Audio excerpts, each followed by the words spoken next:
Letter 1. The Return. I am here. Make no mistake. It was I who spoke before, and I now speak again. I have had a wonderful experience. Much that I had forgotten, I can now remember. What has happened was for the best. It was inevitable. I can see you, though not very distinctly. I found almost no darkness. The light here is wonderful, far more wonderful than the sunlight of the south. No, I cannot yet see my way very well around Paris. Everything is different. It is probably by reason of your own vitality that I am able to see you at this moment.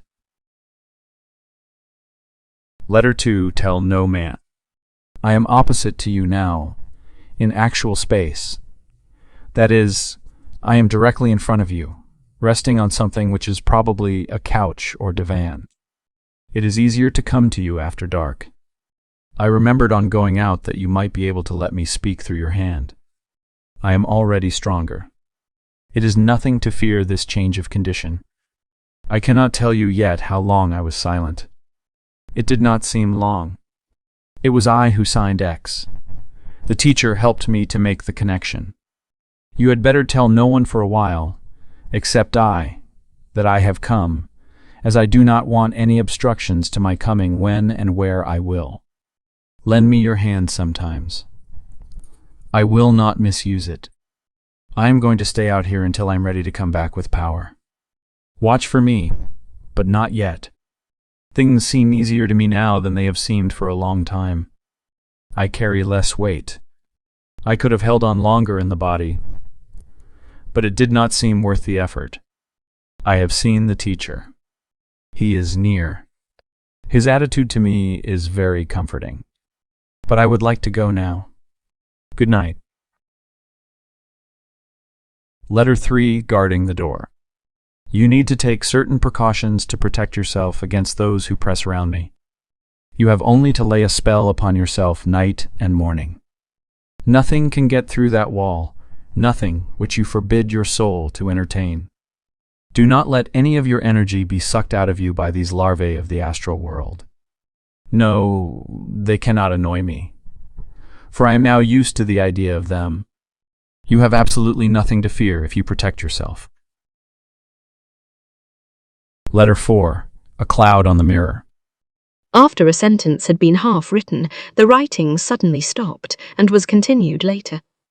When you respond to my call, wipe clean your mind as a child wipes its slate when ready for a new maxim or example by its teacher.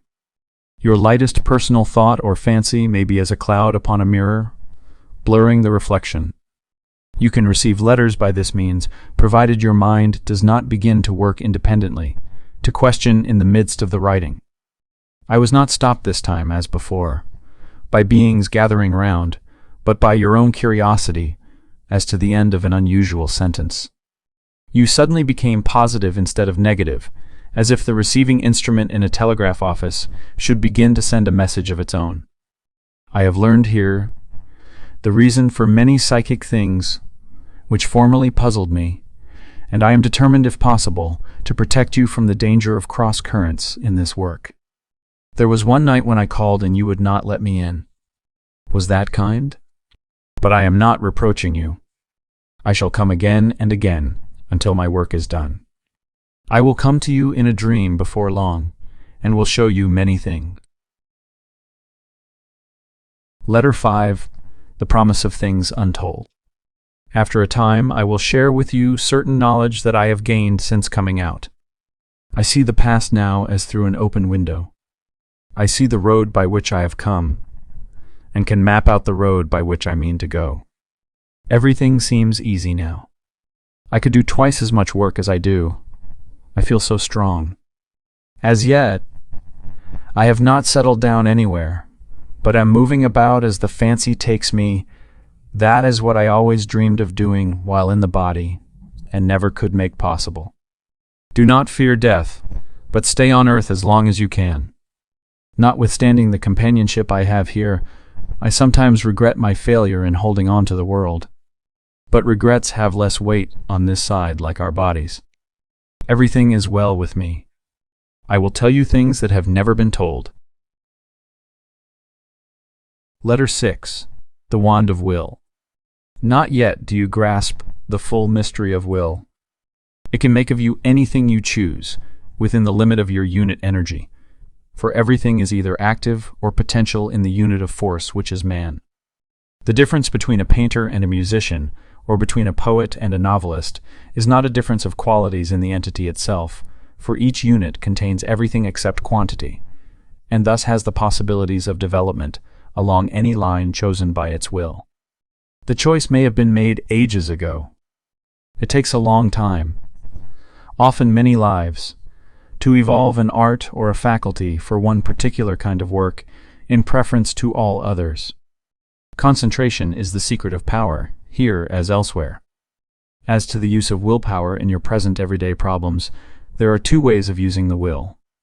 One may concentrate upon a definite plan and bring it into effect or not, according to the amount of force at one's disposal, or one may will that the best and highest and wisest plan possible shall be demonstrated by the subconscious forces in the self and in other selves. The latter is a commanding of all environment for a special purpose, instead of commanding or attempting to command, a fragment of it. In this communion between the outer and inner worlds, you in the outer world are apt to think that we in ours know everything. You expect us to prophesy like fortune-tellers, and to keep you informed of what is passing on the other side of the globe. Sometimes we can, generally we cannot. After a while I may be able to enter your mind as a master does, and to know all the antecedent thoughts and plans in it, but now I cannot always do so. For instance, one night I looked everywhere for and could not find him. Perhaps it is necessary for you to think strongly of us, to make the way easiest. I am learning all the time. The teacher is very active in helping me. When I am absolutely certain of my hold upon your hand, I shall have much to say about the life out here. Letter 7. A Light Behind the Veil. Make an opening for me sometimes in the veil of dense matter that shuts you from my eyes. I see you often as a spot of vivid light, and that is probably when your soul is active with feeling or your mind keen with thought. I can read your thoughts occasionally, but not always. Often I try to draw near and cannot find you. You could not always find me, perhaps, should you come out here. Sometimes I am all alone. Sometimes I am with others. Strange, but I seem to myself to have quite a substantial body now, though at first my arms and legs seemed sprawling in all directions. As a rule, I do not walk about as formerly, nor do I fly exactly, for I have never had wings, but I manage to get over space with incredible rapidity. Sometimes, though, I walk.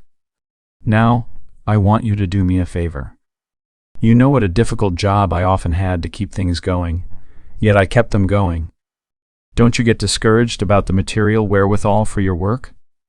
Work right ahead, as if the supply were there, and it will be there. You can demonstrate it in one way or another.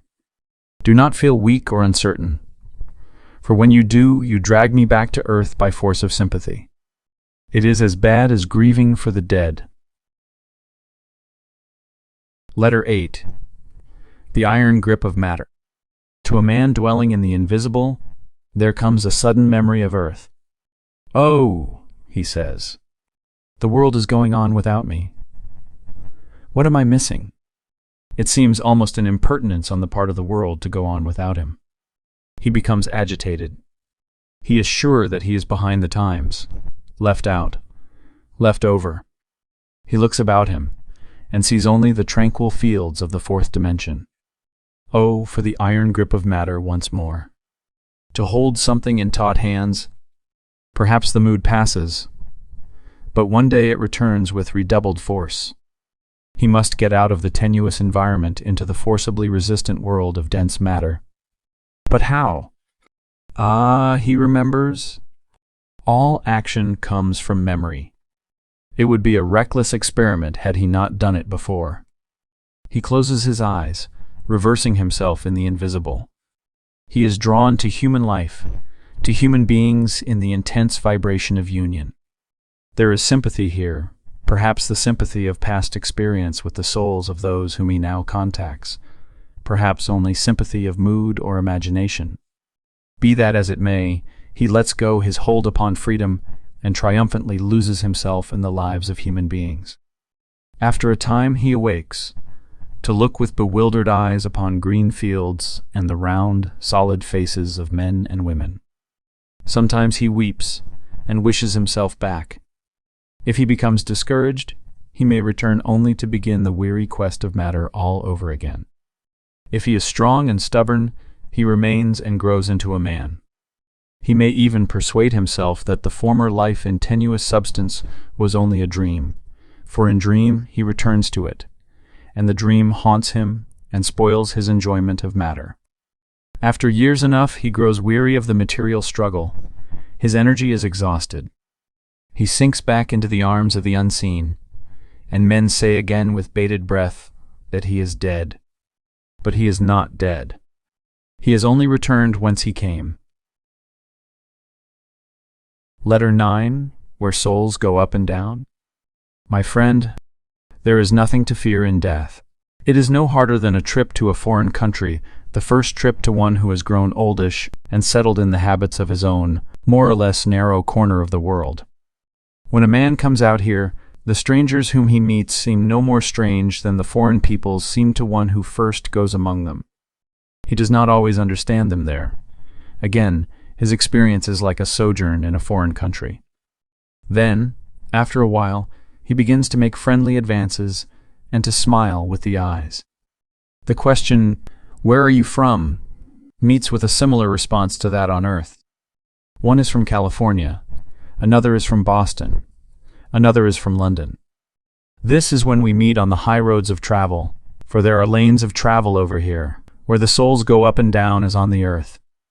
Such a road is generally the most direct line between two great centers, but it is never on the line of a railway. There would be too much noise. We can hear sounds made on the earth. There is a certain shock to the etheric ear which carries the vibration of sound to us. Sometimes one settles down for a long time in one place. I visited an old home in the state of Maine, where a man on this side of life had been stopping for, I do not know how many years. He told me that the children had grown to be men and women, and that a colt to which he became attached when he first came out had grown into a horse and had died of old age. There are sluggards and dull people here, as with you. There are also brilliant and magnetic people, whose very presence is rejuvenating. It seems almost absurd to say that we wear clothes the same as you do, but we do not seem to need so many. I have not seen any trunks, but then I have been here only a short time. Heat and cold do not matter much to me now, though I remember at first being rather uncomfortable by reason of the cold.